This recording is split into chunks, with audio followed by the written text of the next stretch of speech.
Okay, चलो ध्यान दो, पे अटेंशन। सबसे पहले तो यहाँ पे वॉइड का मतलब समझते। अच्छा, वैलिड का तो विषय खत्म है। वैलिड मतलब क्या?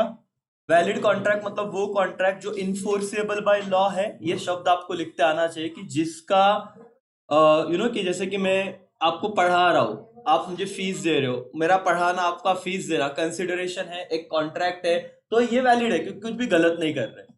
वॉइड का क्या सीन है सर? वॉइड दो केसेस में हो सकता है बेटा। पहला केस तो एक, अच्छा what do mean by void contract? जो चीज हो ही नहीं सकती उसे तुम करने जा रहे हो, मतलब आप फेक प्रोमिसेस कर रहे हो। मैं कह रहा हूं कि भाई एक काम करो, मैं आपको ना, मुझे आप 10,000 नहीं, एक काम करो पर सब्जेक्ट 20,000 फीस देना, साल भर पढ़ने की जरूरत नहीं है, एग्जाम के 2 दिन पहले मैं आपको सारे क्वेश्चन पेपर प्रोवाइड कर दूंगा, उतना पढ़ के जाना, वही पेपर आएगा, जिंदगी सेटल्ड है। अब मैं आपसे एग्रीमेंट कर रहा हूं सर। अब पहली बात तो, अब ध्यान से सुनना, ये पहली चीज तो इम्पॉसिबल नहीं है मैं पेपर आपको दूं, वो भी सीए के। लेकिन मैंने आपको फेक प्रॉमिस किया और आप तो भाई स्टूडेंट हो, है ना? जब बंदा दुख दर्द में होता है तो सारी अंधश्रद्धा आ जाती है, बोले सच में पेपर मिलते रहेंगे, सर का कुछ तो जुगाड़ रहेगा करके। तुमने मेरे को दे दिए 20-20 हजार, मैंने 20,000 ले लिए। एग्रीमेंट क्या हुआ था अपना कि मैं तुमको क्वेश्चन पेपर प्रोवाइड करूंगा। अब एग्रीमेंट तो हो गया, बट क्या इसको इन्फोर्सेबल बाय लॉ है क्या? नहीं। तो दैट्स वाई वो वैलिड नहीं रहेगा, वो क्या हो जाएगा बेटा? वॉइड हो जाएगा। वॉइड का मतलब समझा? अब वॉइड कॉन्ट्रैक्ट मतलब क्या कि ऑन द बेसिस ऑफ, ये इलीगल, एक इलीगल पॉइंट पे हो गया। ओके, दूसरी बात, मैं क्या कर रहा हूं, मैं प्रॉमिस कर रहा हूं, मतलब मैं छोड़ो, यश, ये यश है, कॉलेज में गया, उसको एक लड़की दिखी, ओके, तो यश बोला कि मैं तेरे लिए चांद तारे तोड़ के लाऊंगा। ये चांद है, बोले वो चांद तोड़ के लाऊंगा, वो बोली ठीक है। अब मुझे बताओ, ये चांद तोड़ के ला सकता है क्या यश? नहीं। अब ये जो एग्रीमेंट, ये जो कॉन्ट्रैक्ट हो रहा है वो क्या है? Void. On the basis of what? Possibility, impossibility of performance कर सकता है क्या? नहीं सर। तो ये टर्म ना बहुत सिंपल से, वैलिड मतलब जो इन्फोर्सेबल बाय लॉ है, जो इन्फोर्सेबल बाय लॉ नहीं है वो क्या हो जाता है? वॉइड। अब उन्होंने कहा वॉइड नाम का कोई कॉन्ट्रैक्ट होता ही नहीं, हम बोल नहीं सकते कि वॉइड है, बट अभी हमको अगर किसी चीज को क्लासिफाई करना है, इसीलिए हम उस चीज को क्या नाम दे देते बेटा? वॉइड नाम देते। चलो ये तो चीज हो गई सर। अब सवाल आया, वॉइडेबल क्या? अब ये भी उन्होंने गलत बताया था। वॉइडेबल का अर्थ है क्या सर? एक पार्टी के लिए लीगल, एक के लिए इलीगल, ऐसा नहीं, वो एक्चुअली गलत ही होता है। वॉइडेबल में विषय क्या होता है, कुछ सबसे इंपॉर्टेंट मिसिंग चीज क्या है सर? Free consent. मतलब जिस कॉन्ट्रैक्ट में फ्री कंसेंट नहीं है वो वॉइडेबल हो जाएगा। अब समझो, फ्री कंसेंट मतलब क्या क्या चीजें हो सकती है? हो सकता है वो कॉन्ट्रैक्ट किससे बना हो? फ्रॉड से। ठीक है ना, फ्रॉड से मैंने उसको कर लिया। हो सकता है वो कॉन्ट्रैक्ट किससे बना हो? कोर्जन से। कोर्जन मतलब धमकी दिया, जोर जबरदस्ती, जोर जबरदस्ती क्या उसको कॉन्ट्रैक्ट में, जैसे गन पॉइंट वाला एग्जांपल। ठीक है। हो सकता है वो कॉन्ट्रैक्ट मिस रिप्रेजेंटेशन से हो सकता है वो कॉन्ट्रैक्ट मिस्टेक से हो, और कौन सा वर्ड रह गया? अनड्यू इन्फ्लुएंस से हो। अनड्यू इन्फ्लुएंस मतलब क्या सर? आपके पोजीशन का गलत फायदा उठाना और चीजों को गलत डायरेक्ट करना, या जमीन वमीन हत्या लेना सर, ये बहुत बार देखा गया है। तो इन पांचों ही केसेस में, अब सीन क्या हुआ ध्यान से देखना बेटा। ठीक है। अब ये पर्सन है यहाँ पे, ये दूसरे पर्सन यहाँ पे, ये बाबा है,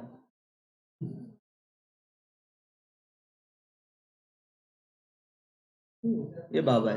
ओके, बाबा अच्छा है ना? हाँ। अब क्या हुआ, ये भाई बहुत अमीर बंदा है, इसका बहुत बड़ा लैंड है, ये बाबा का भक्त हो गया। बाबा ने बोला बेटा तुझे ना क्या मिलेगा? मोक्ष मिलेगा। ये पुण्य का काम कर, ये जो जमीन है ऐसे भी क्या क्या लेके आया था, क्या लेके जाएगा? बोले तो नंगा ही आया था, नंगा ही जाएगा। ऐसे बाबा की लैंग्वेज में बोला था, कुछ नहीं लेके आता। बोले क्या कफन को जेब नहीं होती? भाई इमोशनल हो गया। बोले बराबर है।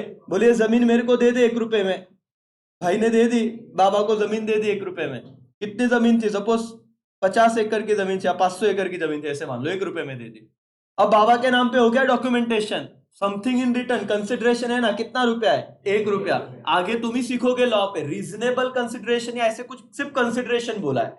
वहां पे कंसिडरेशन में ये नहीं बोला कि इतना रुपया दो, उतना ही होना चाहिए मार्केट वैल्यू, कुछ नहीं, ओनली समथिंग इन रिटर्न। तो इसने क्या दिया बाबा को लैंड, बाबा ने क्या दिया, 1 रुपया दिया, वो भी उसने पॉकेट में संभाल के रखा, बोले बाबा ने दिया हुआ है। अब विषय क्या है, अब बाद में बहुत सालों बाद आज तक पे एक न्यूज आया, बोले बाबा का पर्दाफाश बोले ऐसे ऐसे रास बाबा ने खिलाई रासलीला आया, मतलब अभी रिसेंट इसको एग्जांपल दे रहा हूँ, अभी एग्जांपल आने लगे। भाई सुबह उठा, उसने सारे एग्जांपल देखे करके, और अभी ये देखने के बाद उसको लगा कि मेरे साथ तो धोखा हो गया है, अब क्या करूं, है ना। तो सीन ऐसे हो गया कि बोला मेरे साथ क्या हुआ है, धोखा। लेकिन ये धोखा होने से पहले, आज तक की न्यूज आने से पहले, इसने क्या लैंड दे दी थी बाबा को, बाबा से 1 रुपया ले लिया था, क्या कॉन्ट्रैक्ट हो गया था मालिक, यस।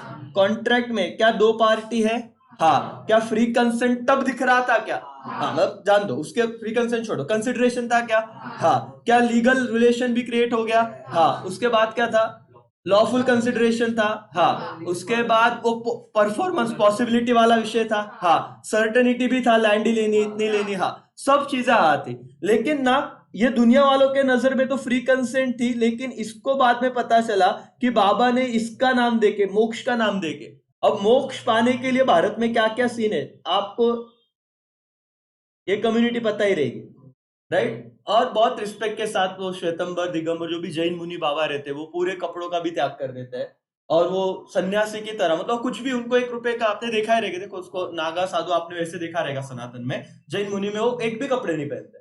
वो क्यों करते हैं, वो बोलते हैं हमको इस संसार की मोहमाया में नहीं पढ़ने का, हम लोगों को मोक्ष चाहिए भाई, ये क्या मतलब ये या वो पढ़ो, पढ़ाई करो, सी के एग्जाम दो, लॉ पढ़ो, जाला उसके बाद इतना पढ़ने के बाद भी अटेम्प्ट लगाओ, और अटेम्प्ट सीए होने के बाद अलग दर्द, बोले रिटर्न भरो। तो बोलने का एक सिंपल है, हम क्या ले लेते, जन्म मरण के, पता है ना संन्यास मोक्ष मतलब क्या। अब बोलता भाई इतना करने की जरूरत नहीं, एक एग्जांपल दिया, तो एक काम करे, जमीन मेरे को दे, तेरे को क्या मिल जाएगा। बाद में पता चला कि इस जमीन का मार्केट वैल्यू था सपोज 100 करोड़ था, 100 करोड़ रुपया जो 1 रुपए में ली थी, और आज तक पे न्यूज आया, व्यूज आया, तो समझा। फिर ये बंदा जाता है कोर्ट में, कोर्ट में जाके बोलता है साहब ये जो मेरे साथ हुआ था ना, वो क्या था पता है,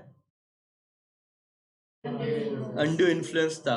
मतलब मेरी वैसे इच्छा नहीं थी, मेरे को मेरे घर वालों को बाबा ने मोक्ष का नाम दिया, और हमसे वो 100 करोड़ की जमीन कितने में ले ली, 1 रुपए में। अब सीन ये हो गया कि कॉन्ट्रैक्ट एक्चुअली दो ही होते हैं, एक तो वैलिड, नहीं तो वॉइड। अब ये जो सीन चल रहा था बाबा का और इस बंदे का, जब तक ये बंदा कुछ नहीं बोला तब तक ये क्या था, वैलिड। अगर ये कोर्ट में जाके बोलता है कि बाबा ने गलत किया, तो वो चीज क्या हो जाएगी, वॉइड।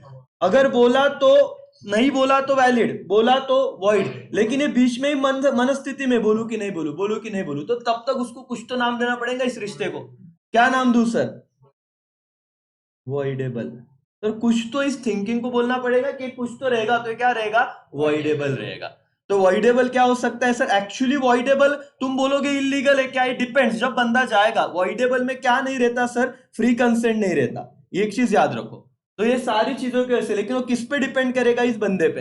ये अगर कोर्ट में गया तो चीज क्या हो जाएगी, वॉइड। ये अगर कोर्ट में नहीं गया तो चीज क्या रहेगी, वैलिड। सिंपल सी बात है, कोई दिक्कत नहीं करके, ठीक है। उसके बाद ये 3 टाइप तो यहीं पे देख लिए। उसके बाद क्या था बेटा, इलीगल एग्रीमेंट था। इलीगल एग्रीमेंट में क्या बोला कि आप चरस गांजा लेने के लिए जा रहे हो, किसी को मर्डर करने के लिए बोल रहे हो, स्टार्टिंग से ही क्या रहेगा, इलीगल। और इलीगल के सब कॉन्ट्रैक्ट भी सब क्या रहते, बट ऑब्वियस वो किस में आ जाता, वॉइड में।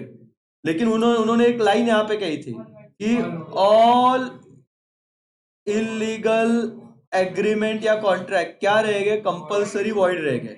बट सारे वॉइड कॉन्ट्रैक्ट आप ये नहीं बोल सकते कि क्या इलीगल है, ऐसे नहीं बोल सकते, वॉइड होने के हजारों कारण है करके। समझ में आ रहा है, ये हमने पढ़ा था। एंड लास्ट में 5वां टाइप क्या पढ़ा था, अनइनफोर्सेबल। अनइनफोर्सेबल का मतलब क्या था सर, कि अभी ये क्या, अनइनफोर्सेबल क्या था बेटा, कॉन्ट्रैक्ट। और यहां पे एक एक्ट आया था, कौन सा एक्ट आया था, लिमिटेशन एक्ट। ये क्या बोलता है, अनइनफोर्सेबल कॉन्ट्रैक्ट क्या, कि 2015 में अगर मिस्टर ए ने मिस्टर बी को क्या उधार पे गुड्स दिया था, सपोज 1 लाख रुपए का, तो एज पर लिमिटेशन एक्ट, ये जो डेट है, डेप्ट नहीं बोलते इसे, डेट बोलते हैं, ये जो डेट है ये ए ने कितने साल के अंदर रिकवर करना चाहिए? 3 इयर्स। ये लॉ है कौन सा? लिमिटेशन एक्ट का। अगर 3 साल के अंदर रिकवर नहीं किया तो ये क्या हो जाएगा? Time barred. टाइम बार्ड मतलब लीगली लॉफुली अब ए बी से रिकवर कर सकता नहीं है।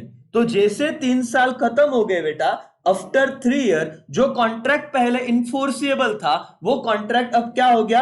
अनइनफोर्सिएबल हो गया। इसीलिए पांचवा टाइप क्या आया? अनइनफोर्सिएबल कॉन्ट्रैक्ट। जो, और इसमें हमेशा आप ये वाला एक्ट का एग्जांपल देखिए, लिखे, आपका आंसर सही हो जाएगा।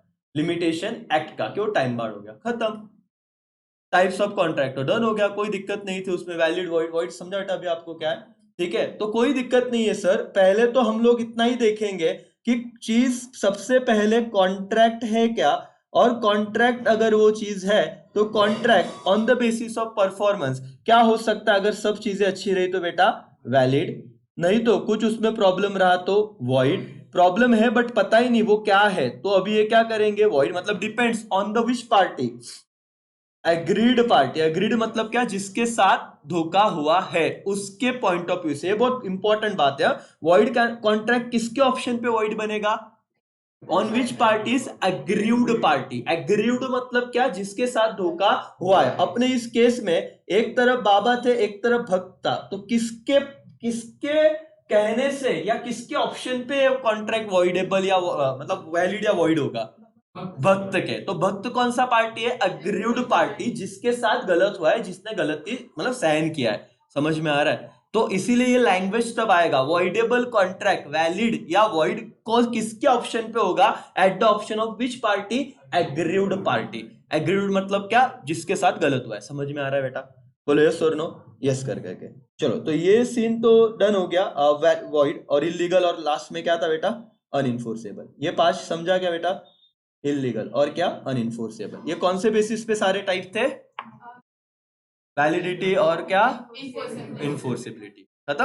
अभी बाकी के सिंपल ही, इसमें इसमें जान जाते और जानी भी चाहिए। एक बार क्लियर कर लो ना, पहली बार पढ़ते वक्त सब खत्म कर लो, डाउट रखने के नहीं। इतना स्मूथ जाना चाहिए कि भी दिक्कत नहीं। सिर्फ ये पेज पे मैं था ही तो आपको बता दूं, सीए फाउंडेशन का अभी 12 का आपका चैप्टर भी मैंने कल ही वीडियो डाला था आपके इसमें, देखिए, क्योंकि एक एक मार्क्स के एमसीक्यूज आ जाएंगे। मैं क्विक में रिवीजन अभी कराता हूँ, बीच में इको आ रहा है, लेकिन मुझे सिर्फ एक इंपॉर्टेंट टर्म बता देना है। 12th में आप सीखते ही हो, और ये 12th का लास्ट वाला पार्ट है। मैंने कल आपको ग्रुप में डाला बेटा 12th वाला, मैं आपको भी देता हूँ अपने फाउंडेशन के ग्रुप में, आप भी एक बार हो देखो। ये कंसेप्ट ना रिलेशन बिटवीन किसकी बात करता है पता है? Marginal utility and price. इसमें सवाल आपको फाउंडेशन पे ज्यादा कुछ नहीं, सिर्फ ये आएंगे।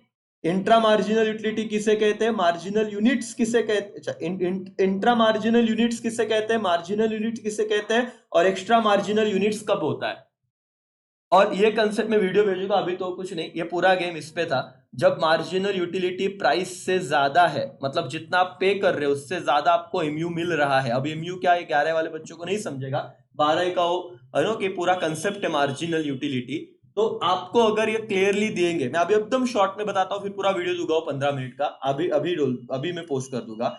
If MU marginal utility is greater than price, customer बिना हिचकिचाहट बिंदास वो चीज खरीदेगा, और उस केस में वो यूनिट को क्या कहते हैं हम लोग? Intra marginal units. If MU, sir ये कंसेप्ट क्या है उसके लिए वीडियो दे दूंगा मैं पूरा का पूरा। If MU is equal to price, अब कस्टमर सोचेगा मैं खरीदू क्या ना खरीदू, कि मतलब जब पहले आप 10 रुपए देके बहुत भूख लगी थी तो वड़ा पाव खाना ही खाना था, आपने नहीं सोचा। अब आपका पेट भर गया है, अब आप सोचोगे खाया तो भी चलेगा नहीं खाया तो भी चलेगा, क्योंकि एमयू आपको इक्वल मिल रहा है, ज्यादा कोई दिक्कत नहीं है। If MU is equal to price तो उससे क्या कहते हैं? Marginal unit. बट अब बात ऐसे हो गई कि आपका पेट इतना भर गया है कि अब आप पैसे भी दोगे तो उससे आपको कुछ ऐसे फायदा होने वाला नहीं है सच। If MU is less than price तो उसको क्या कहेंगे? Extra marginal unit. ये एक सवाल आ सकता है, उस वीडियो में मैंने एंड में एमसीक्यूज भी लिए, 15 मिनट का है, आपको ग्रुप में वो लिंक शेयर कर दूंगा। उतना देखो, क्योंकि ये अनटच विषय है, ये फाउंडेशन में 1 मार्क्स के लिए आ सकता है, और इतना सिंपल है, देखा तो फुकट के मार्क्स है, नहीं देखा तो समझता ही नहीं इंट्रा क्या, मार्जिनल क्या और एक्स्ट्रा मार्जिनल यूनिट क्या। एकदम सिंपल हल्का फुल्का कंसेप्ट है। एनीवेज चलो आ जाते हैं अपने फाउंडेशन पे। आई होप यही है। चलो वॉइड वैलिड समझ गया ना बेटा, कोई दिक्कत उसमें नहीं? ठीक है, चलो अभी हम जाएंगे हमारा सिंपल सा पॉइंट, आगे के टाइप से चला गया क्या? चलो अब क्या बेटा, ऑन द बेसिस ऑफ क्या पढ़ने वाले हम लोग? फॉर्मेशन। अब पढ़ो ऐसे कि मतलब ऐसे पढ़ लो कि अभी दिक्कत ही नहीं होना चाहिए, सारी चीजें लिखते आनी चाहिए। फॉर्मेशन के बेसिस पे एक्सप्रेस कॉन्ट्रैक्ट है, इम्प्लाइड कॉन्ट्रैक्ट है, कॉजी कॉन्ट्रैक्ट है, और ई कॉमर्स मतलब से रिलेटेड इलेक्ट्रॉनिक जो भी फॉर्म में बनते हैं वो contract on the basis of formation. What is express implied? बहुत मजा आएगा, सिंपल है, हल्के इसमें हो जाएगा, ज्यादा दिक्कत है नहीं करके इसमें। Now pay attention, on the basis of what मालिक? फॉर्मेशन। सीधा क्वेश्चन आ गया तो नसीब बहुत अच्छा, नहीं हुआ है तो भी आपको बहुत जगह पे इस नॉलेज का यूज होगा करके। Now pay attention. पहला कौन सा कॉन्ट्रैक्ट? एवरीवन, कौन सा? Express contract. चलो, a contract would be an express contract if the terms are express by word और क्या? In writing. Section 9 of the Act provides that if the approval or acceptance of any promise is made in words, the promise is said to be express. For example, A tells B on telephone that he offered to sell his house for rupees 2 lakhs, and B reply inform A that he accept the offer. This is what? Express offer. मतलब sir एकदम simple सी बात है, आप खुद से phone करके या राइटिंग में बोल रहे हो कि मुझे तेरा घर खरीदना है या मुझे मेरा घर बेचना है, सामने वाला बोल रहा है ओके मुझे भी खरीदना है। तो जब कम्युनिकेशन होता है, आई रिपीट, जब क्या होता है? कम्युनिकेशन होता है, इधर मतलब कम्युनिकेशन बाय ओरल मैं बोल के कर रहा हूं या रिटर्न में कर रहा हूं, लेकिन एक्सप्रेस है, इसे क्या कहते हैं? Express contract. कि मैंने पहले भावनाएं व्यक्त की, सामने वाले को समझो, और फिर मैं किस में इन्वॉल्व हुआ? कॉन्ट्रैक्ट में। एकदम सिंपल सी बात थी। It is known as which contract बेटा? Express contract. अब बात आती है इंप्लाइड कॉन्ट्रैक्ट की, और इंप्लाइड कॉन्ट्रैक्ट में कोई भी क्या नहीं है? कम्युनिकेशन नहीं है, डायरेक्टली एक्सप्रेस और ओरल। कैसे बात है? यहाँ पे उन्होंने भी एग्जाम्पल दिया है। एग्जाम्पल क्या है बेटा? ध्यान से सुनना, पे अटेंशन। ये क्या है? अरे मेरी ड्राइंग अच्छी नहीं क्या है?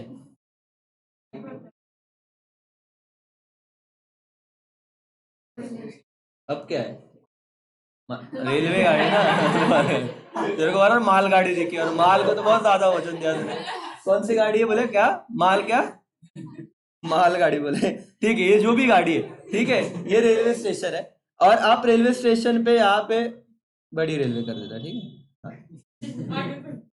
नहीं इतने बड़ा, ये थोड़ा वहां पे फॉग है इसलिए दिख नहीं रहा आगे। अब जान दो, यहाँ पे आप उतरे, और उतरने के साथ आपके ये सारे क्या है? बैग है, इतने सारे बैग है, इसलिए फिर यहाँ पे आया कौन? कूली।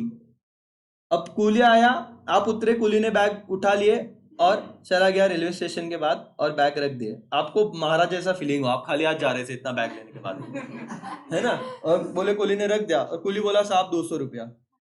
अब तुम बोलोगे काय का पैसा? मैंने बोला उठाने को? नहीं, तूने उठाया तो आगे आगे, मैं पीछे पीछे। मैं तो देख रहा था मेरा सामान किधर लेके ना जाए, मैं तो आराम से चल रहा था भाई, जैसे भागा तो मैं तेरे को पकड़ लूं, लेकिन तूने स्टेशन के बाहर आके रख दिया। वो बोले साहब ऐसे नहीं होता, देखो ना मैंने रेड कलर के कपड़े पहने, और मैं तो ये बाई डिफॉल्ट है ना, इम्प्लाइड है कि ये तो कुली रहेगा, कुली का काम क्या है? बैग उठाने का। और कुली ने बैग उठाया तो बट ऑब्वियस वो आपको सर्विस दे रहा है, और आपको नहीं चाहिए था तो आपने क्या बोलना चाहिए था? मना करना चाहिए था। आपने मना किया क्या?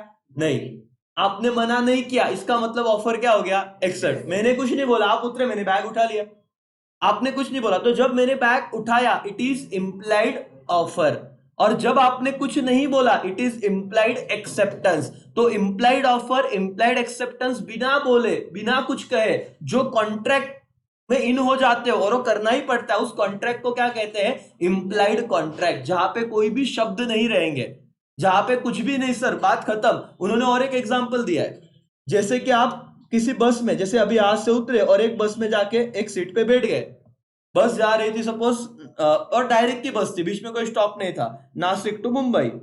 अब आप बैठ गए, यहाँ पे टिकट वाला बंदा आया, आपने कुछ नहीं बोला, मतलब इन शॉर्ट आप बैठ गए और टिकट वाला बंदा आधे रास्ते पे आया, क्या तुम बोलोगे मेरे में तो कॉन्ट्रैक्ट में हुई नहीं? आप बस में बैठे, इसका मतलब it is deemed to be assumed ना, बस रुकी तो बस ने ऑफर किया चलो मुंबई, आप बैठे तो उस ऑफर को आपने क्या कर लिया? एक्सेप्ट कर लिया, बिना कुछ बोले बिना कुछ कहे। तो that is what? Implied contract. चलो अभी पढ़ने की कोशिश करते हैं क्या विषय था इंप्लाइड कॉन्ट्रैक्ट, और समझेगा भी। Implied contract in contrast come to existence by what beta? Implication. Most often the implication is by action or क्या रहेगा? Conduct of party or course of what dealing between them. Section 9 of the Act contemplates such an implied contract when it's laid down that in so far as such a proposal or acceptance is made otherwise than what मालिक word, कि कोई भी एक भी word कुछ आया ही नहीं उसमें और फिर भी कॉन्ट्रैक्ट बन गया, the promise is said to be what बेटा? Implied. For example, where coolie in uniform picks up the luggage of A to be carried out of the railway station without being asked by A को पूछा भी नहीं, A allow him to do so, A ने बोला भाई ठीक है allow कर दिया, कुछ बोला ही नहीं, हाँ नहीं कुछ भी नहीं. It is an which contract बेटा? Implied contract, and A must pay for the services of what coolie क्या डिटेल बाय हिम, जो भी वो बोलेगा, जो भी चार्जेस लगाएगा. तो सर ऐसा कॉन्ट्रैक्ट जहां पे ना कोई वर्ड है ना कोई राइटिंग है, उसको मैं कौन सा कॉन्ट्रैक्ट बोलूंगा? इम्प्लाइड कॉन्ट्रैक्ट कहूंगा. अब तुम्हारे दिमाग में ऐसे बहुत सवाल आएंगे, सर ऐसे तो कोई भी कूली उठा के लेके भाग जाएगा, फिर बोलेंगे हमको पैसे. ऐसा नहीं होता. तुम अगर मना कर देते तो इम्प्लाइड कॉन्ट्रैक्ट बनता नहीं. तुमने मना नहीं किया, वो बंदे ने पूरा सर्विस कंप्लीट किया, तो डेफिनेटली वो सर्विस लेने के लिए आप रेडी थे, आपका एक्सेप्टेंस था, तो आपको पैसे देने पड़ेंगे. क्या इम्प्लाइड कॉन्ट्रैक्ट डन हुआ बेटा एग्जांपल के थ्रू?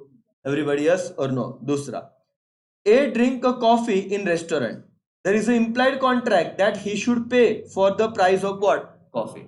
अब कॉफी शॉप पे गए, अब कॉफी और ए साथ बहुत बार ऐसी दुकान होती है जहां पे एक ही चीज मिलती है, चाय. जैसे वो यवले अमृत का चाय के दुकान पे गए, आप ऐसे खड़े थे, वो चाय वाला वेटर ही था, वो लेके घूमते, आपने एक कप उठा लिया, पी लिया, रख दिया, बोले मैंने थोड़ी ना मांगा था, तू ही आया मेरे सामने चाय लेके दे, तो चलेगा क्या? ऐसे नहीं. अगर आपने पिया है चाय तो आपको पे तो करना पड़ेगा. इम्प्लाइड कॉन्ट्रैक्ट, इम्प्लाइड क्या था? इम्प्लाइड ऑफर, इम्प्लाइड क्या था? एक्सेप्टेंस. तो दैट्स व्हाई क्या हो गया? Implied contract.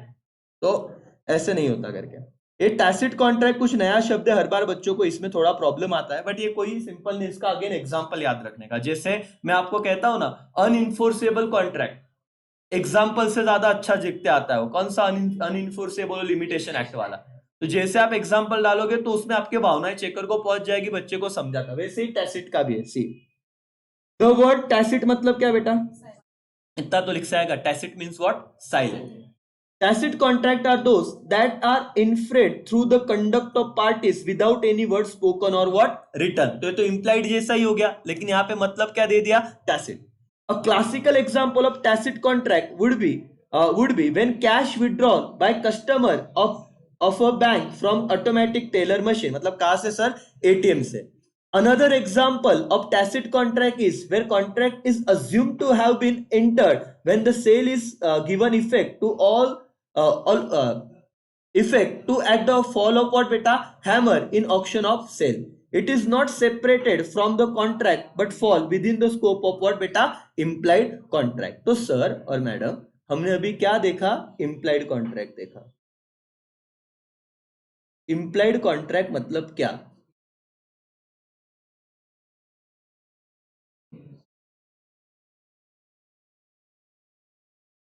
Without spoken word और क्या बेटा? Without any writing. कोई नहीं है. ये सिर्फ किसकी वजह से जाएगा? Conduct of what? पार्टीज. बराबर, इतना समझ रहा है?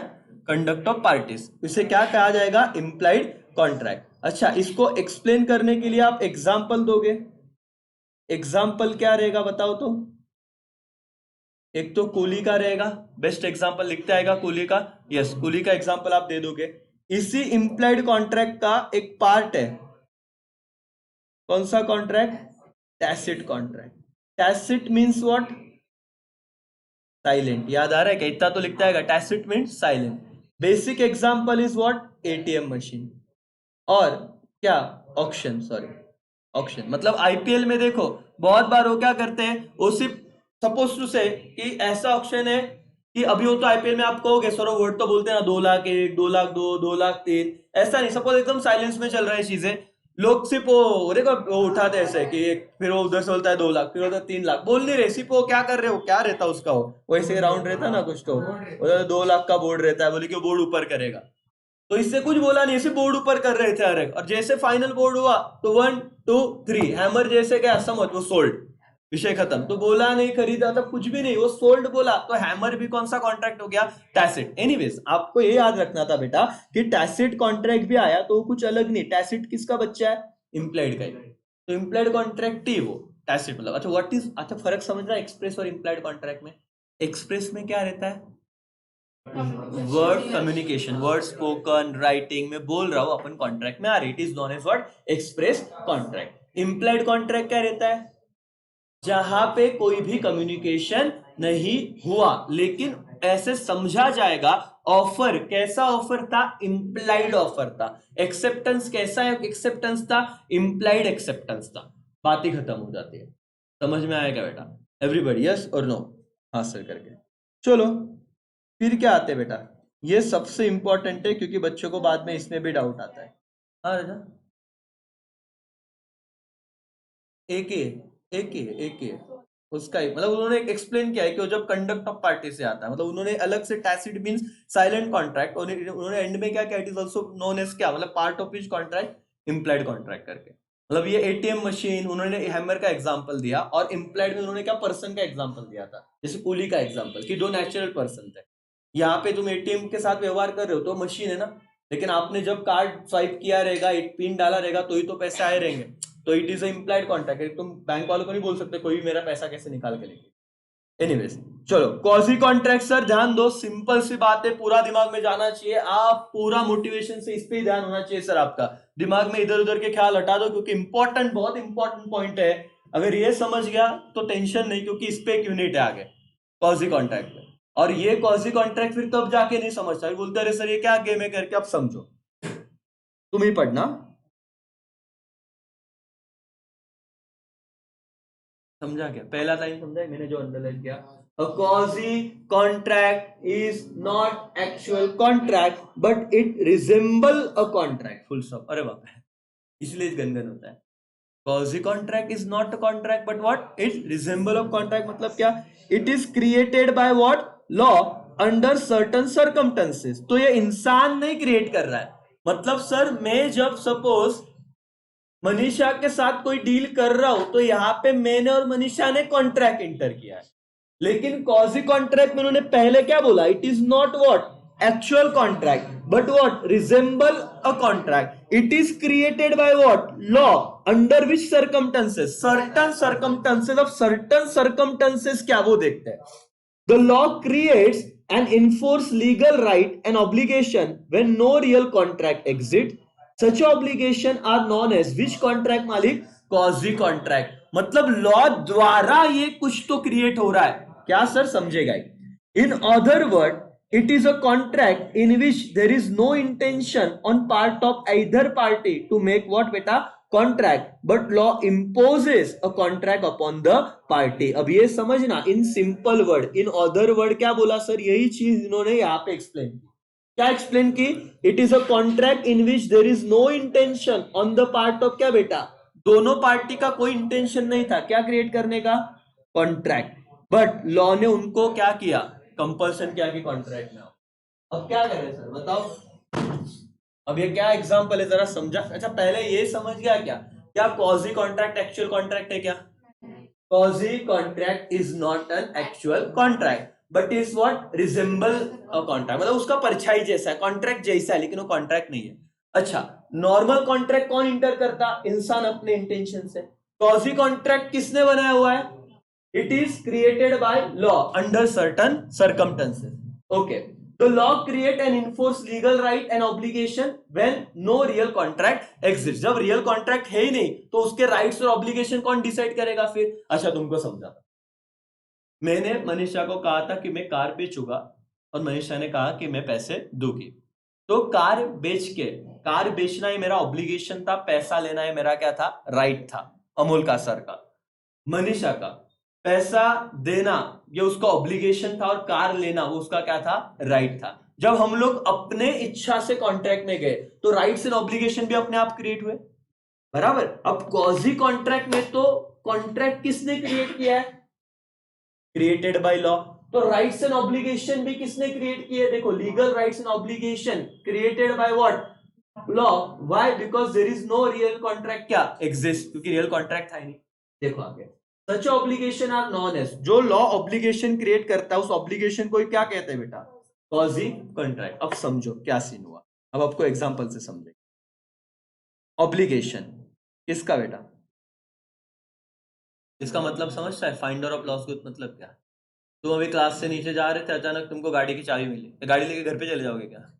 तुम बोले मेरे को गाड़ी की चाबी, मेरी आज से गाड़ी मेरी है ना. नहीं तो तुम अभी जा रहे थे और तुमको सच में किसी का वॉलेट मिल गया जिसने जिसमें 2 रुपए थे, तुम बोलोगे अरे भलाई करते दे देते, क्या 2 रुपए लेने थे, लेकिन उसमें 70,000 रुपए थे, 2,000 के नोट. तुम बोलते जाऊ दे आपलं मला भेटलेलं, ऐसे करोगे क्या? अब फाइंडर ऐसे होता ना, मतलब भले कब तक 2,000 का नोट है लेके 500 लेके क्या उखड़ जाएगा, जान दो वापस कर देते. लेकिन 70,000 में थोड़ी नीयत घूम सकती. बोले किसको क्या बदलेगा? 70,000 में अच्छाई, मतलब अपने अच्छाई का भी एक क्राइटेरिया है. 500 तक बोले अच्छे अपन, लेकिन 70,000 बोले भाई जाओ दे. बोले क्या होगा वो कि सीसीटीवी कैमरा किधर भी है, चालू नहीं, बोले जान दो, जेब में डाल देते. अब मुद्दा क्या था सर, समझो.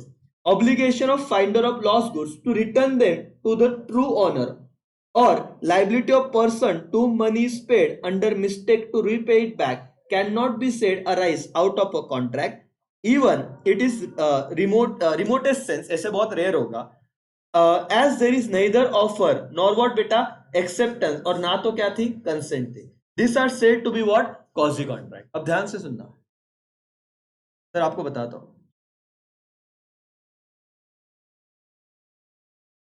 यश यश जाता है दुकान पे, ठीक है, और यश जाता है मेडिकल पे, बहुत घाई में था.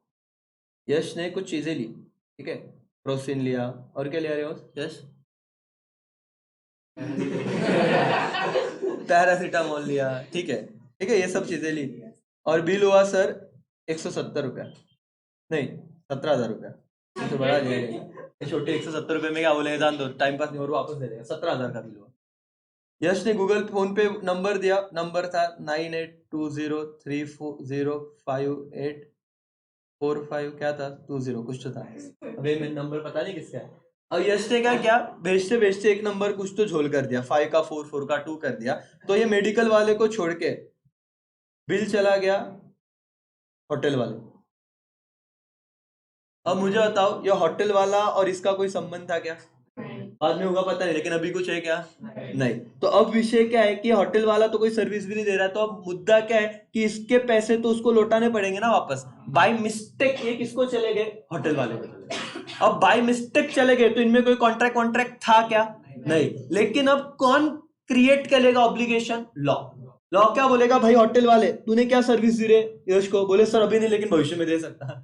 खाना बिना गलत मत सोचो. बोले आएगा कुछ खाने को तो फिर हम उनको देंगे करके सर्विस. बोले कि ठीक है. तो होटल वाला बोले अभी वो जान दे, अभी कुछ दिया क्या? बोला अभी तो कुछ नहीं दिया. तो बोले अभी हम तेरे को लीगल ऑब्लिगेशन क्रिएट करते हैं, पैसा तेरे को यश को क्या करना पड़ेगा? रिटर्न. अभी इन दोनों में तो कोई कॉन्ट्रैक्ट हुआ नहीं था, लेकिन बीच में कौन किसने उड़ी मारी? लॉ ने. लॉ ने लीगल ऑब्लिगेशन क्रिएट किया कि होटल वाले को ये पैसा इसको क्या करना पड़ेगा? रिटर्न करना पड़ेगा. और लॉ ने राइट क्रिएट किया यश का कि तुझे तेरे पैसे रिटर्न मिलेंगे. तो ये बाय मिस्टेक हुआ था, ये एक्चुअल कॉन्ट्रैक्ट था क्या? नहीं. इसे कौन सा कॉन्ट्रैक्ट कहते हैं? Quasi contract. समझा क्या बेटा? What is quasi contract? इन दोनों में तो ठीक है कॉन्ट्रैक्ट हो रहा था, लेकिन जब बाय मिस्टेक गया तो कोई संबंध नहीं था. और जब लॉ ने उड़ी मारी और लॉ ने बोला तेरे को पैसे देने पड़ेंगे, तू पैसे ले सकता, तो obligation and right created by whom? Law. And that's why it is known as what? Quasi contract. It is not which contract बेटा? Actual contract. समझा क्या? बोलो यस और नो. पीछे बैठ जाओ. सर जल्दी आ गए. जल्दी बैठ जाओ पीछे. चलो कॉन्ट्रैक्ट. अरे नहीं आओ ना. ठीक है बैठा, उधर धोखा दे दिया. उसको आगे बेच बोला चलो तो वो बाहर निकले.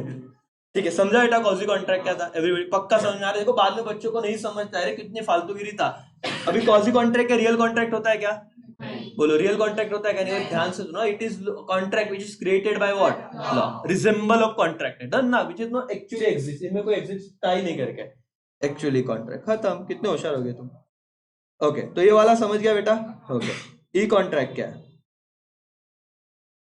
When contract enter into by two or more parties using what beta electronic means such as email is known as what beta e-commerce contract. ये तो नाम से ही आपको आ जाएगा करके कि what is e-commerce contract. जब दो या दो से ज्यादा लोग किसी भी कॉन्ट्रैक्ट में कौन सा मीन्स यूज करके जाते बेटा electronic means it is known as what e contract e commerce contract. In electronic commerce different parties person create network which are link to what other network through ED1 electronic data interchange. This help to doing business transaction using electronic mode.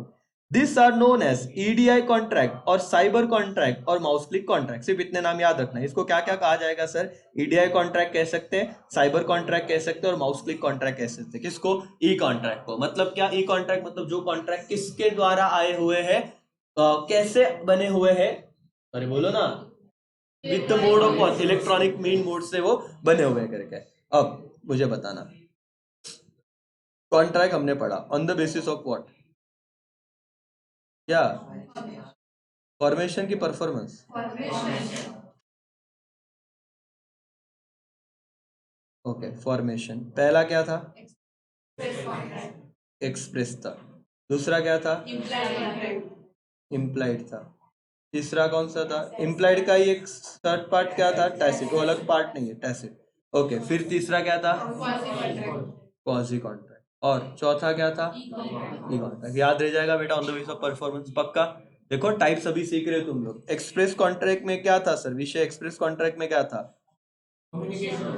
Word spoken या क्या return था. Implied में क्या था? देर is no क्या express contract, express word spoken और return करके. कॉजी it is not N क्या एक्चुअल कॉन्ट्रैक्ट. ये किसका द्वारा बनाया गया कॉन्ट्रैक्ट है? लॉ के द्वारा.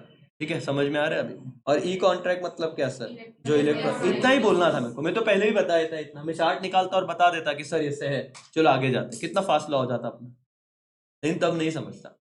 और समझ मतलब इतना जो इन्हें अभी बताया ना बेटा कि on the basis of performance there is 4 contract. बेटा ये चार्ट बनाया था पहले. बोलता है एक्सप्रेस कॉन्ट्रैक्ट जिसमें वर्ड स्पोकन रिटर्न होते हैं उसे एक्सप्रेस कॉन्ट्रैक्ट कहते हैं. इम्प्लाइड मतलब जिसमें कुछ बोलते नहीं ना कुछ कहते हैं, direct impliedly offer implied acceptance. It is known as which contract? Implied contract. Quasi contract which is not actual contract, the contract created by law. And electronic contract, the contract which is created through what electronic mode. It is known as electronic contract. और e commerce contract it is also known as what cyber contract. और क्या था? Click mouse contract वगैरह वगैरह. बोलते चलो आगे जाते हैं.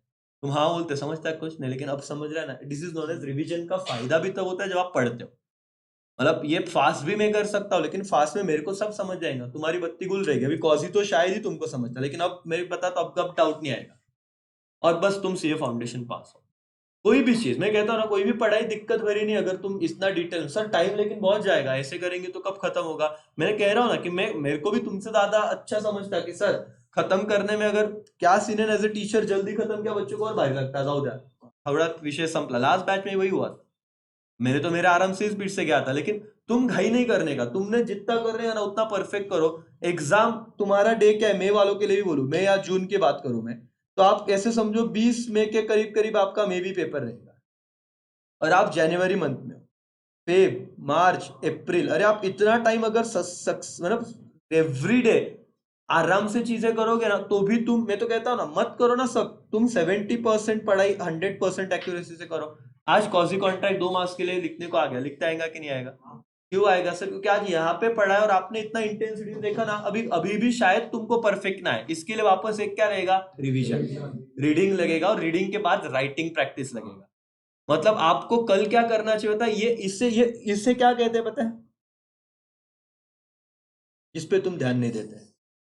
तुम लोग अभी भी पढ़ते हो किसका सोच रहे हो? मैं एग्जाम का. अरे बेटा एग्जाम तो आने ही है, वो मई में भी आएंगे, दिसंबर में भी आएंगे, इस साल में आएंगे. तुम्हारा ऐसे भी बीकॉम ग्रेजुएशन चल ही रहा है.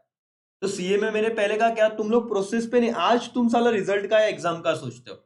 तुमको सोचना नहीं, तुमको क्या करना है. आज मैंने टाइप्स ऑफ कॉन्ट्रैक्ट में कौन सा कॉन्ट्रैक्ट पढ़ा sir? On the basis of what? Performance. कितने कॉन्ट्रैक्ट है? 4. पहला क्या था?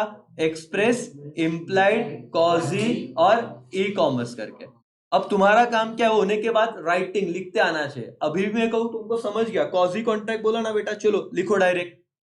तुम हैंग हो जाओगे, बोला सर समझ गया है, लेकिन लिखते नहीं आएगा. लिखने के लिए हमको 2 मिनट दो, 5 मिनिट दो, और यही लॉ का एंड में भी रहता है. सर लॉ पूरा समझ गया, समजायला प्रॉब्लेम नाही, कोई भी सिनियर का पूछ लो, बट लिहायला खूप जास्त लोड वाटतो, तो लिहिताना येत नाही. क्यों? फिर 6 महीने क्या सिर्फ समझत क्या? नॉनसेंस. ये 4 महीने किस लिए थे? इसीलिए थे कि आप पढ़ो, दिमाग पे ट्रेस दो, कल आके लिखो. जैसे कि मैं कह दूं तुमको कि अभी हुए हैं सपोज 11, अभी मेरे को अगर तुम्हारी टेस्ट लेनी, देखो तुम्हारे रिएक्शन और लेनी है. टेस्ट किस पे लूंगा पता है? मेरा पहला क्वेश्चन ये रहेगा, वो वाला नहीं क्या कि वो all agreements are not contract but all contracts are agreement करके, मॉड्यूल का था ना. एज इट इज लिख पाओगे? एज इट इज नहीं मतलब कितना लिख पाओगे? 2 line, 3 line, 1 paragraph, 2 paragraph? Sir doubt है, जिसने पढ़ा है वो लिख पाएगा, लेकिन आधी जनता बोलेगी अरे सर ये तो हमको पता था लेकिन माँ कसम नहीं लिखता रहा. मतलब तुम क्या कर रहे हो? ये तो पढ़ा दिया ना मैंने क्लास में, तो इस पे क्यों नहीं पास हो रहे हो? मतलब ये मत सोचो कि सर चीजें कब खत्म होगी, ये देखो जो मेरा हुआ है वो 100% हो रहा है कि नहीं, और तो रिजल्ट बनता है बेटा. इस प्रोसेस पे तुम ध्यान नहीं देते. ओके, दूसरा क्वेश्चन क्या हो गया सर? सपोज मैं कहता हूं explain the essential element of contract as per section 10. क्या लिखते आएंगे? हाँ, लेकिन क्या हेडर्स? अंदर का भी लिखता आएगा पक्का? देखते हैं. ओके, फिर क्या क्वेश्चन हुआ अपना उसके बाद? टाइप्स हुआ ना डायरेक्ट. टाइप्स में किसके बेसिस पे था? ऑन द बेसिस ऑफ क्या? वैलिडिटी. और ऑन द बेसिस ऑफ क्या? ये फॉर्मेशन था ना, फॉर्मेशन तो अभी अभी पढ़ा है. तो तुम जब जैसे जैसे ये आगे बढ़ रहा है ना पहला यूनिट बेटा, वैसे वैसे घर पे करो या खुद की राइटिंग प्रैक्टिस करो. लेकिन देखो क्या होता है ना, जैसे रिवीजन मैंने इसका लिया ना, वैसे क्या पूरा चीज नहीं बता सकता क्या? मेरे को तो सब पता है ना, एक चार्ट ही बना था, तुमको बता था, तुमको सुनना ही ऐसे. तुम सुनते हो और सिलेबस बहुत जल्दी खत्म होगा, लेकिन ऐसे गलती करो मत. मॉड्यूल हम पढ़ रहे हैं सर, और मॉड्यूल पढ़ाने को सबसे ज्यादा टाइम जाता है और जान जाती है, क्योंकि मॉड्यूल में और बार चीजें रिपीटेटिव घुमा घुमा के देते. ओके, लास्ट टाइप से अपना कौन सा टाइप है सर उसके बाद? On the basis of what? Performance. ये मैं तुमको उसका देखो, अभी मैं मेरे को बताना चाहिए था. तो व्हाट इज एग्जीक्यूटेड कॉन्ट्रैक्ट, और दूसरा क्या बेटा? Executory contract. एग्जीक्यूटेड कॉन्ट्रैक्ट क्या रहता है पता है? ए बी को बोलता है कि मुझे क्या सेल करना है? कार. और कितने में सेल करना है? सपोज देखो तो 1 लाख में. ए क्या कर देता है? कार बेच देता है, और बी क्या करता है? 1 लाख रुपया दे देता है. दोनों ही पार्टी ने अपने अपने पार्ट को पूरी तरीके से परफॉर्म कर लिया. उसे क्या बोलते हैं? Executed contract. ठीक है. एग्जीक्यूटरी कॉन्ट्रैक्ट मतलब क्या? एग्जीक्यूटरी कॉन्ट्रैक्ट ये सेम है. ए ने बोला कि मैं तेरे को कार दूंगा, बी ने बोला कि मैं तेरे को पैसे दूंगा. ए ने कार दे दी लेकिन बी ने पैसा नहीं दिया. Partly executed contract. वो सिर्फ क्या किया? ए और बी दोनों ही सेम कॉन्ट्रैक्ट में गए, अभी कार देना भी बाकी है, पैसा लेना भी बाकी है. तो ये एग्जीक्यूटरी मतलब कुछ काम पार्टी का करना बाकी हो. पार्टली हो सकता है, फुल्ली हो सकता है. खत्म हो गया तुम्हारा ये वाला टाइप, कुछ नहीं था. एग्जीक्यूट मतलब ये ना, ऑन द बेसिस ऑफ क्या था? परफॉर्मेंस. परफॉर्मेंस में क्या था? अगर दोनों ने अपना अपना परफॉर्मेंस कंप्लीट कर लिया तो इसी known as what? Executed contract. अब दोनों में से किसी का भी परफॉर्मेंस करना बाकी है, कंप्लीट होना, इसे क्या कहते हैं? Executory contract. अगर आप देखो पढ़ना भी चाहो तो कुछ नहीं है सर, यहाँ पे ध्यान दो. ठीक, कर ही लो, मतलब एक विषय खत्म हो जाएगा. What is executed contract? The consideration in given contract could be an act और फोरबियंस. अब ये क्या है फोरबियंस मतलब? का मतलब समझो, प्रोसेस पे ध्यान दो. Consideration in given contract could be an act और क्या? फोरबियंस. कौन समझाएगा इस लाइन का?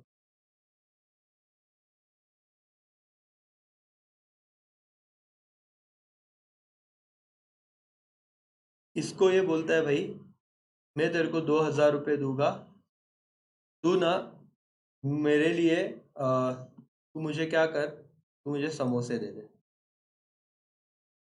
तो इसने पैसे दिए और इसने एक्ट किया क्या देने का? समोसा देने का. ठीक है, तो ये कंसिडरेशन हुआ. Consideration something in return. Something in return क्या आया? समोसा. ठीक है, यहाँ पे एक बंदा है,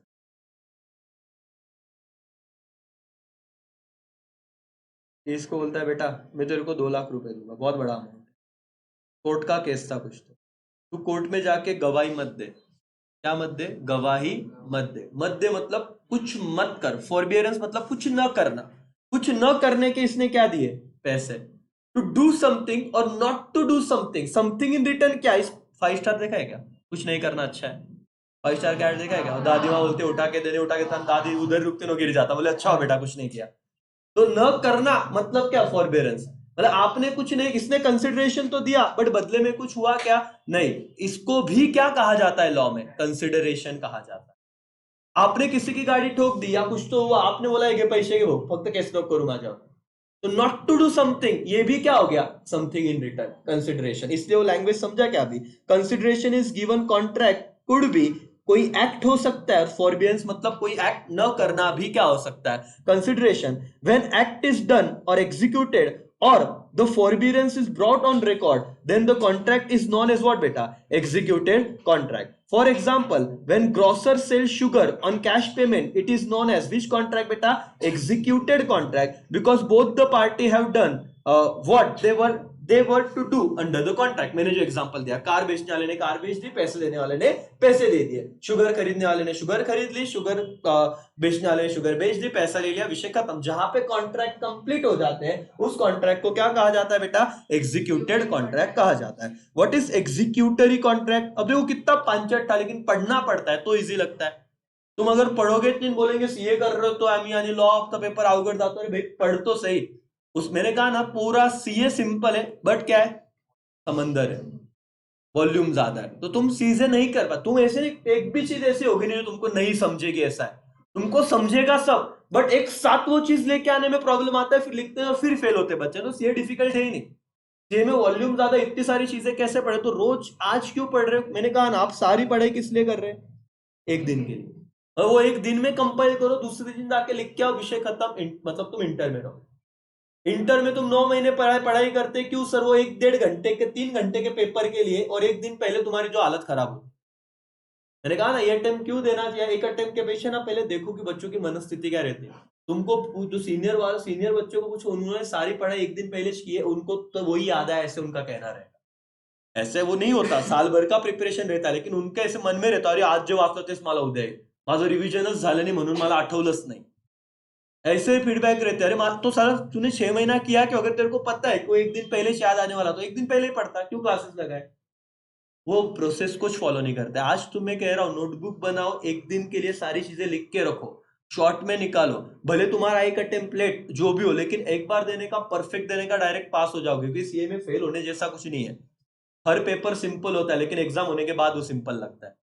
एग्जाम में बहुत डिफिकल्ट होता है, अरे क्या आ गया करके। अब तुम मे का पेपर देखोगे, तुम बोले किती 500 होता है अटेम्प्ट का पेपर, और जो दे रहे थे उनको समझेगा अरे चाहे ये तो बहुत अवगढ़ पेपर था। क्यों?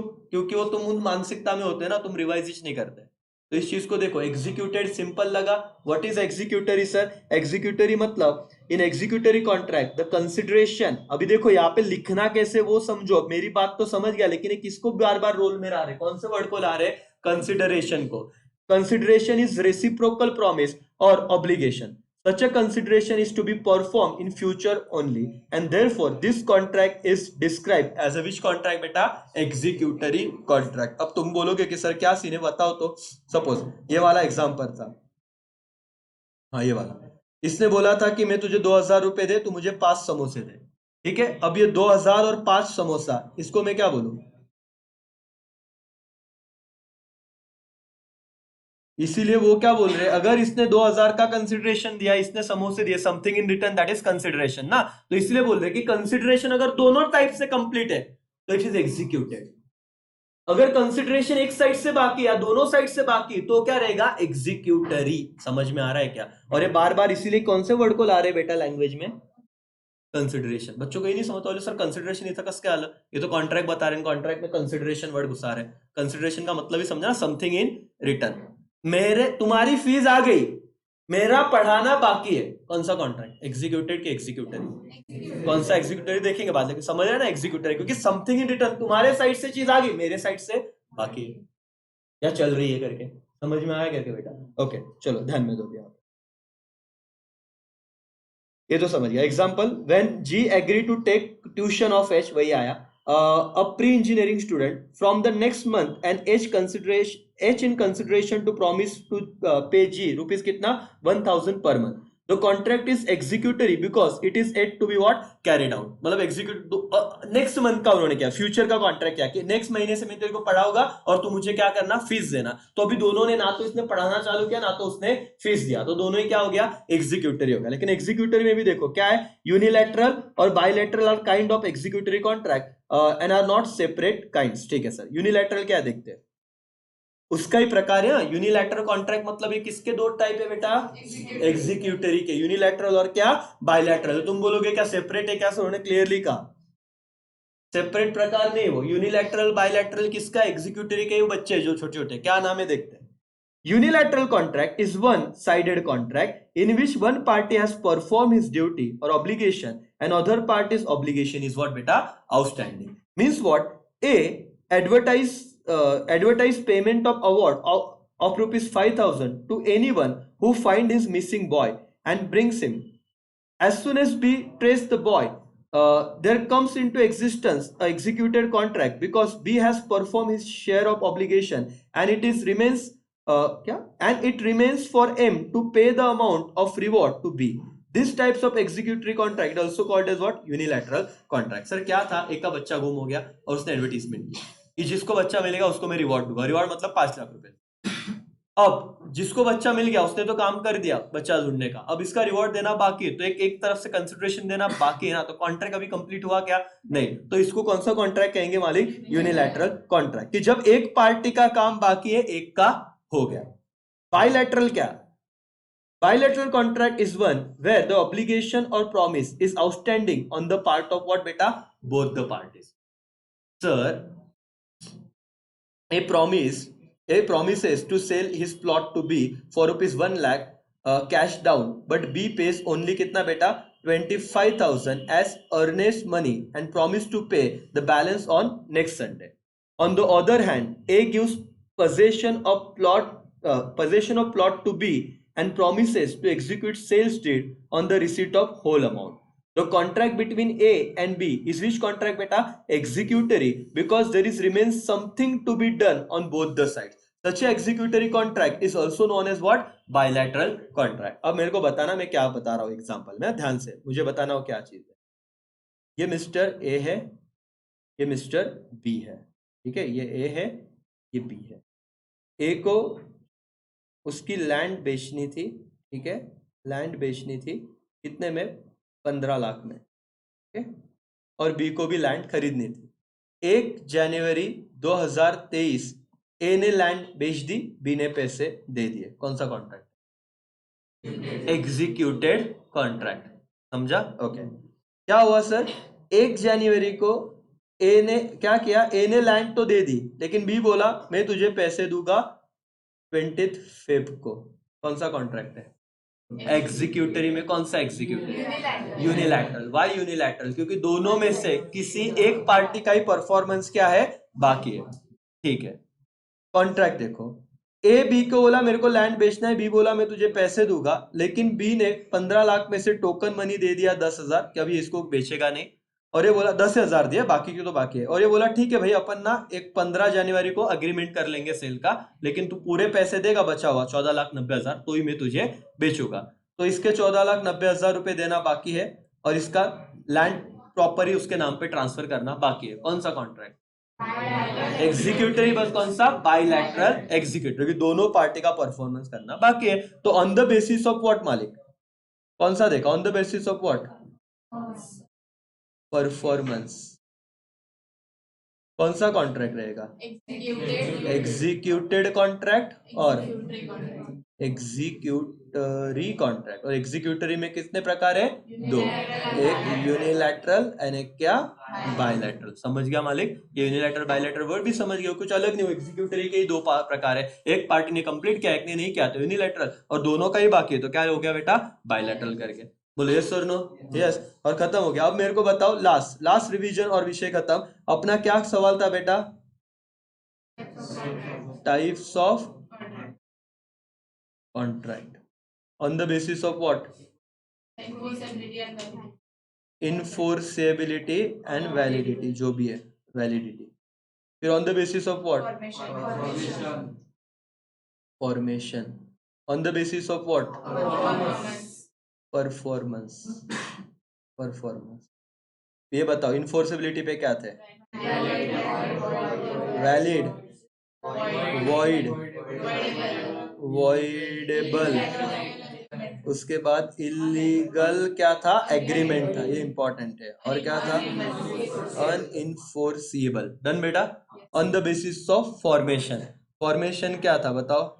एक्सप्रेस। 2 मिनट रुक बेटा। एक्सप्रेस, उसके बाद इम्प्लाइड के बाद क्या था? अरे उसका ही पार्ट था। इम्प्लाइड का क्या था? टैसिट। उसके बाद क्या था? कॉजी के बाद क्या था? ई कॉन्ट्रैक्ट। ठीक है। On the basis of performance क्या था?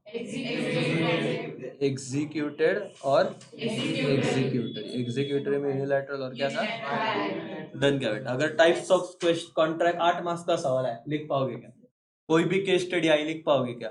और इस पे ही आगे ना, ये इस पे भी आगे यूनिट है। उसके बाद में बताओ वॉइडेबल पे भी तो आगे शब्द है। ये क्यों अच्छे से करो सर, पहले यूनिट में अगर टाइप्स अच्छे से हो गया ना तुम्हारा, मैं बोल रहा ना कि एक एक चीज मैटर करेगी, इसका इंपैक्ट बाद में आएगा, लेकिन तुमको बाद में समझेगा कि ये कितना इंपॉर्टेंस था। लेकिन ये अभी अपने आप का तुम ना ब्रेन मैपिंग कर रहे हो कि मेरे को इतनी चीजें समझेगी करके, और एक बार ये दिमाग में आ गया, विषय खत्म, सॉर्टेड। तो टाइप्स ऑफ कॉन्ट्रैक्ट पूरी तरीके से डन। अभी कल इस पे ले लेंगे पेपर कैसे लेंगे? मेरे को चाहिए मॉड्यूल का लैंग्वेज। और जैसे मैंने बोला मॉड्यूल का लैंग्वेज चाहिए, अब तुमको दर्द समझेगा क्या रहता है। अभी सुनने को बहुत भारी लगा। अरे हाँ, आधे बच्चे बोले यार अभी तो बोल रहे, अभी तो भी मोटिवेशन है कि हाँ सर करूंगी वो, ये कल सुबह उठने के बाद समझेगा। और यहाँ पे आने के बाद और फील होगा ऐसे धक धक, अरे अभी कैसे आ रहा। तो अभी से प्रैक्टिस करो, तो तुम वो डर अभी से निकालने की कोशिश करो, क्योंकि 3-4 महीने है तुम्हारे पास डर निकालने के लिए। क्या होगा ज्यादा से ज्यादा? कुछ बच्चों को तो ऐसे डर रहता, सर आम्ही करतो पण पेपरलाच विसरून जातो। अबे नॉनसेंस, अगर तू ऐसे ही करेगा तो क्यों कर रहा है फिर? कोई भी एग्जाम मत देना, तेरा ये तो पहले से तूने डिसाइड कर लिया, तू कुछ भी करेगा तो पेपर को क्या करेगा? भूल जाएगा। तो ये अभी आदत डाल कि तू ना भूले, जो करे हो तेरे को याद आए। और कितना, और दूसरी बात, टाइमर लगाओ कि मैं कितने टाइम में लर्न कर रहा हूं। बच्चे नहीं तो क्या करेंगे, पूरा दिन से पाजीज करेंगे टाइप्स ऑफ कॉन्ट्रैक्ट 8 घंटे। क्या फायदा? ऐसे नहीं 1 आवर सर, एक का तासात झालंच पाहिजे। टाइम लगाओ, फिर अपने आप होगा, क्योंकि एग्जाम के पहले तुम पूरे कितने चैप्टर करते? 5। तो आज सिर्फ टाइप्स ऑफ कॉन्ट्रैक्ट, ऐसे नहीं, ये अपन ह्यूमन बीइंग सायकोलॉजी चेंज करो। 1 तास पूर्ण लर्न झालंच पाहिजे। और फिर कल लिख के देखो, उसके ऊपर टाइम नहीं देने का। और ऐसे खुद को आज से आदत डालोगे, 3-4 महीने लॉ को इतना ट्रेस में रखोगे, तो पेपर एकदम मस्त जाएगा। नहीं तो अभी रिलैक्स ही लो, पेपर में लग जाएगा। समझ आ रहा है क्या? बोलो यस और नो? यस कर। तो आज यहाँ पे रुकते हैं अपन। Thank you so much. तुरंत ही अपलोड